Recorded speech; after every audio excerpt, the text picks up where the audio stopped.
تو یہاں ایک روایت ہے ابو قتادہ انصاری رضی اللہ عنہ کی حدیث ذرا لمبی ہے، اس کو پڑھتے ہیں، اسی کے ساتھ ساتھ ساتھ بیان بھی دیں گے، بیان بھی کریں گے۔ ابو قتادہ انصاری رضی اللہ عنہ کہتے ہیں کہ رسول اللہ صلی اللہ علیہ وسلم حج میں نکلے۔ یہاں حج میں نکلنے کا مطلب حج کا معنی لغوی معنی قصد کیا کعبہ کا، کیونکہ یہ واقعہ حدیبیہ کا، یہ حدیبیہ کے عمرے کے لیے جا رہے ہیں 6 ہجری میں دکھا رہے ہیں، اس کو انہوں نے حج کیا، کیونکہ حج کا معنی بھی قصد الی البیت ہے۔ ہم معتمر بھی اس کو کہتے ہیں، عمرہ کرنے والا اس کو کہتے ہیں جو کعبہ کا قصد کرے۔ تو حج اور عمرہ کا لغوی معنی ایک ہی ہے، اس لیے حج کیا، لیکن وہ حج نہیں تھا، وہ آپ کا عمرہ تھا، حدیبیہ کا عمرہ، جہاں سے آپ بغیر حج کیے ہوئے عمرہ کیے ہوئے واپس آئے، مشرکین نے جانے نہیں۔ فخرجوا معه، سب لوگ آپ کے ساتھ نکلے جن کو جانا تھا، کوئی 1500 کی تعداد رہی ہوگی، 1400 سم تھنگ۔ فصرف طائفة منهم فيهم ابو قتادہ وقال خذوا ساحل البحر حتى نلتقي۔ آپ کو اسی درمیان میں یہ خبر ملی کہ کوئی آپ کے خلاف آ رہا ہے، کوئی دشمن ہے جو آپ کو ٹارگیٹ کیے ہوا ہے اور ساحل سمندر کی طرف سے آ رہا ہے۔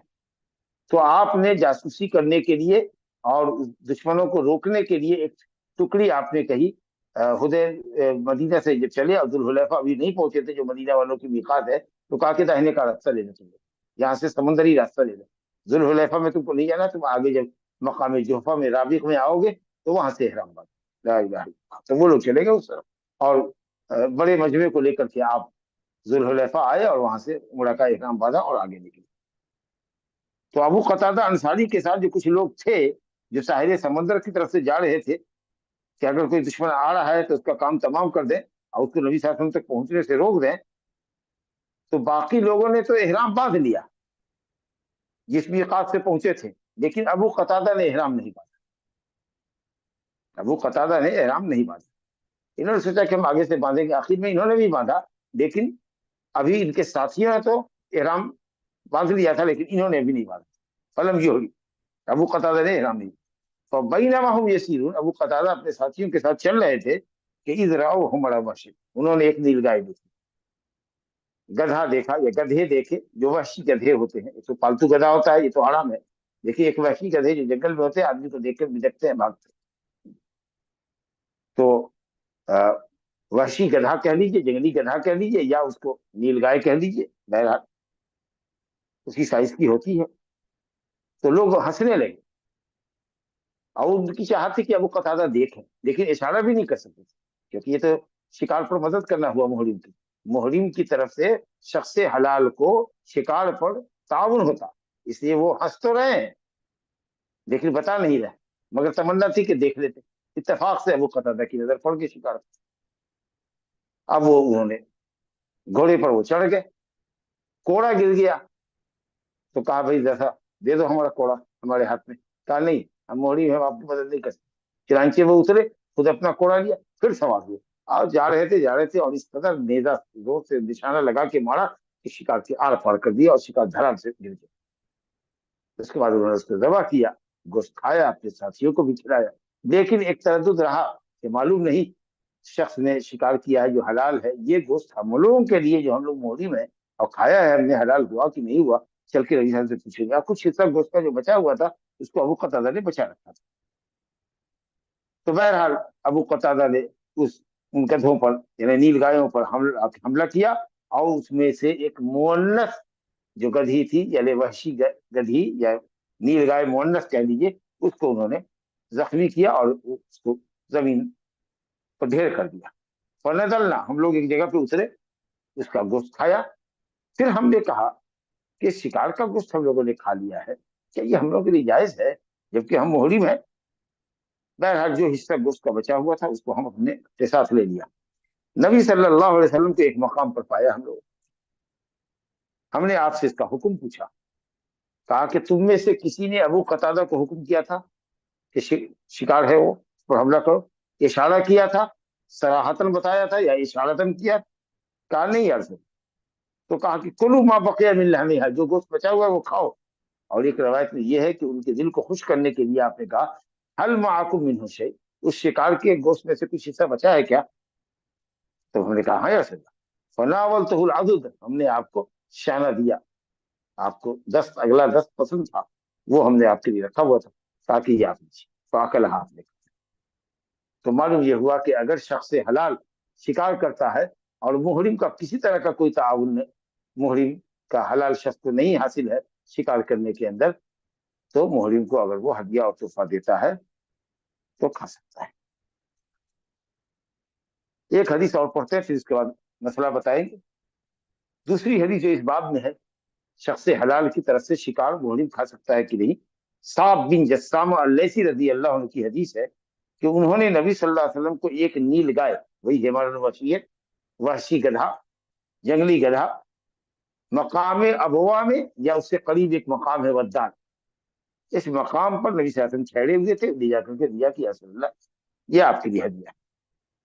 نبی صلی اللہ علیہ وسلم ہدیہ قبول کرتے تھے، چھوٹا ہدیہ ہو بڑا ہدیہ ہو آپ قبول کرتے تھے، لیکن آپ نے اس شکار کو واپس کر دیا، اس گوشت کو واپس کر دیا، اور جب واپس کرنے کے نتیجے میں کراہت کے آثار، ناپسندیدگی کے آثار، مایوسی کے آثار صعب بن جسامہ اللیثی رضی اللہ عنہ کے چہرے پر جب آپ نے دیکھا تو آپ نے ان کو بتایا کہ انا لم نردہ علیک الا انہ حرم، ہم نے نہیں لوٹایا ہے آپ کی شکار کو یا آپ کے گوشت کو جو شکار کر کے آپ لائے ہیں، صرف اس وجہ سے کہ ہم محرمی لوگ ہیں، حرم محرمون ہیں، اس وجہ سے ہم نے لوٹایا۔ ایک لفظ میں ہے مسلم میں، رجل حماری، ان لوگوں نے جو دیا تھا وہ اس نیل گائے کی ٹانگ آپ کو دی تھی۔ ایک لفظ میں کہ شق حماری، ایک پورا پہلو دیا تھا آپ کو، آدھا حصہ دیا تھا۔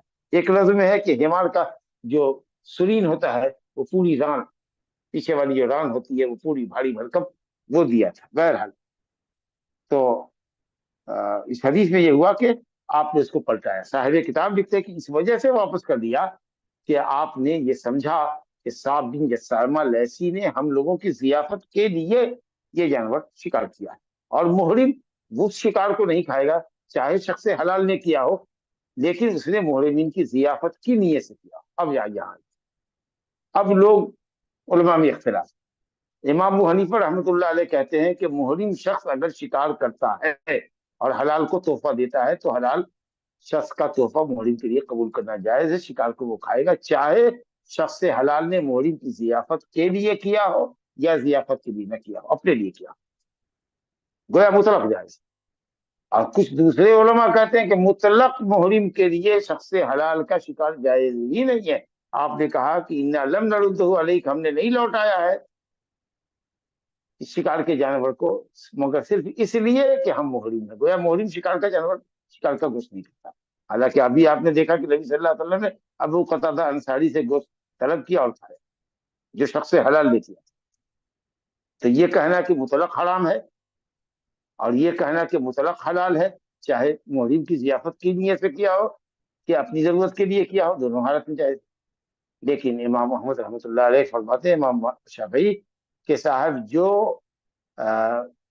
شکار شخص حلال نے محرم کے تعاون کے بغیر کیا یا اپنی ضرورت کے لیے کیا، اور اتفاقی طور پر ہمارے یہاں ہماری بستی میں اتر آئے کچھ محرمین جو جا رہے ہیں حج اور عمرہ کے لیے، تو ہم نے ان کو گوشت پیش کیا جو ہم نے اپنی ضرورت کے لیے شکار کیا تھا، تب حلال ہے۔ لیکن اگر محرم کی تعاون سے کیا ہو یا محرم کی نیت سے کیا ہو، ان کی ضیافت کے لیے کہ محرمین آ گئے ہیں تو چلتے ہیں شکار کر کے لے کے آتے ہیں، ان لوگوں کی ضیافت کریں گے تو جائز نہیں، اور یہ جمع بہتر ہے۔ نہ مطلق حلال کیجیے نہ مطلق حرام کیجیے، آپ نے اس لیے لوٹایا جیسا کہ شیخ محدث عبدالغنی رحمۃ اللہ علیہ فرماتے ہیں اس میں کہ آپ نے یہ سمجھا کہ ان لوگوں نے ہمارے لیے کیا ہے، اور محرم اس شکار کو نہیں کھاتا ہے جو اس کی نیت سے، اس کی ضیافت کی نیت سے حلال شخص نے غیر محرم شخص نے کیا ہو۔ اور حدیث ہے سید البر، سنن کی روایت ہے، صحیح حدیث ہے، سید البر لکم حلال وانتم حرم ما لم تصیدوہ انتم او یصد لکم، خشکی کا شکار تمہارے لیے اے محرمو حلال ہے بشرطے کہ تم نے مدد نہ کی ہو یا تمہاری نیت سے ان شخص حلال نے شکار نہ کیا۔ معلوم تصیدو ہو انتم، وہ شکار جس کو تم محرمین نے نہ کیا ہو، اور وہ شکار جو تمہاری نیت سے نہ کیا گیا ہو بلکہ شخص حلال نے اپنی ضرورت کے لیے کیا ہو اور اس میں سے وہ آپ کو دے رہا ہے، تو الحمدللہ آپ اس کو کھا سکتے ہیں۔ لیکن اگر شخص حلال نے محرمین کی ضیافت کی نیت سے شکار کیا ہے تو اس شکار کو نہیں کھا سکتا، اور اسی طریقے سے محرم نے اگر تعاون کیا ہے تو وہ شکار نہیں کھا سکتا ہے، بلکہ جتنے محرمین نے اشارہ کیا ہے سب کو اس نیل گائے کے برابر گائے قربان کرنی پڑے گی، جرمانے میں ملے گا۔ ہاذا وباللہ توفیق، اسی کے اوپر کتاب الحج ختم ہوا، اور اس طریقے سے ہم نے کتاب الطہارت سے جو سفر شروع کیا تھا، مختلف طہارت کے ابواب سے ہوتے ہوئے نماز، کتاب الصلاۃ کا لمبا باب پڑھا، اس کے بعد زکوٰۃ پڑھا، صوم پڑھا، اور اس کے بعد حج پڑھا۔ آج الحمدللہ عبادات کے ابواب سے ہم فارغ ہوئے۔ اب اس کے بعد جو باب آئے گا وہ معاملات کا باب آئے گا، کتاب البیوع آئے گا۔ اس طریقے سے ہم نے تقریباً 250 کے قریب، بعض گنتی کے حساب سے یا بعض گنتی کے حساب سے 248، اور بعض کتابوں کی گنتی کے اعتبار سے 253 حدیثیں ہم نے پڑھ لی ہے، اور انشاءاللہ 207 یا 205 حدیثیں اور معاملات کے باب کی اور کچھ دوسرے ابواب کی رہ گئی ہے۔ تو الحمدللہ ایک بڑا سفر ہم نے الحمدللہ طے کر لیا کہ طہارت اور ارکان اربع، نماز، زکوٰۃ، روزہ اور حج ہم نے عمدۃ الاحکام سے تفصیل سے پڑھا ہے۔ اللہ تعالیٰ ہمارے علم میں برکت عطا فرمائے، علم نافع عطا فرمائے، اور اللہ تعالیٰ جو کچھ ہم نے پڑھا ہے اس پر عمل کرنے کی ہم کو، آپ سب کو سنت کے مطابق عمل کرنے کی توفیق عطا فرمائے، آمین۔ آمین آمین ثم آمین، جزاک اللہ خیرن شیخ۔ اللہم تقبلنا منک ومنا۔ آمین، منا و منک، پہلے اپنی طرف سے اس کے بعد دوسری کی طرف سے دعا کرنی چاہیے، تقبل اللہ منا و منک۔ جزاک اللہ خیرن شیخ۔ اپنے نفس کا پہلے حق ہے، اس کے بعد دوسرے کو دعا میں شریک کرنا چاہیے۔ جزاک اللہ چلیے، خیرن شیخ۔ جی بھائی لوگ، حیاکم۔ بھائی لوگ انشاءاللہ آپ کو سوال ہے تو شیخ ہم سوال لیں شیخ، کیونکہ ٹائم برابر ہو گیا شیخ آج۔ اور دیکھ لیجیے، بہرحال ہم بھی تھک گئے ہیں، اگر ضروری سوالات ہیں تو بھائی لوگ کریں، اور نہیں ہے اگر ضروری سوالات تو پھر مجلس اٹھائی جائے۔ جی ٹھیک ہے، تو بھائی لوگ ہم بالکل 4 منٹ سوال لیں گے، اور اگر وہ ٹاپک کے متعلق ہو تو۔ کل ایک بھائی نے سوال انشاءاللہ کیا تھا شیخ، حج کے ارکان میں ترتیب کیا رکن ہے؟ ترتیب میں ارکان میں رکن کیا مطلب نہیں سمجھ میں آیا؟ تو یہ جو 4 تاریخ کا جو عمل ہے، 4، اس میں تو ابھی بتایا آپ کو کہ ترتیب واجب نہیں ہے، لیکن ظاہر ہے کہ عرفہ میں قیام کریں گے، اس کے بعد بھی مزدلفہ قیام کریں گے، جیسے جو طریقہ ہے اسی انداز سے اس کو ادا کریں گے۔ جی شیخ، جی، اگلا سوال ہے شیخ، السلام علیکم، اگر کوئی عورت طواف وداع سے پہلے حیضہ ہو گئی السلام اور پاک ہونے سے پہلے ہی اس کی ریٹرن کی فلائٹ ہو تو ایسی کنڈیشن میں کیا کرنا ہوگا؟ بارک اللہ فیکم۔ علیکم۔ جواب آ چکا ہے کہ طواف وداع حیض سے معاف کیا گیا ہے، لیکن اگر طواف افاضہ کیا ہے تو اس کو اپنا سفر روکنا پڑے گا، فلائٹ کی ٹکٹ کینسل کرنی پڑے گی، جب تک کہ وہ طواف افاضہ نہیں کرتی ہے سفر نہیں کر سکتی۔ بس میں یوٹیوب دیکھ لوں گا شیخ، اگر کوئی سوال ہے کیا انشاءاللہ۔ حیاکم اللہ، السلام علیکم۔ وعلیکم السلام ورحمۃ اللہ وبرکاتہ شیخ۔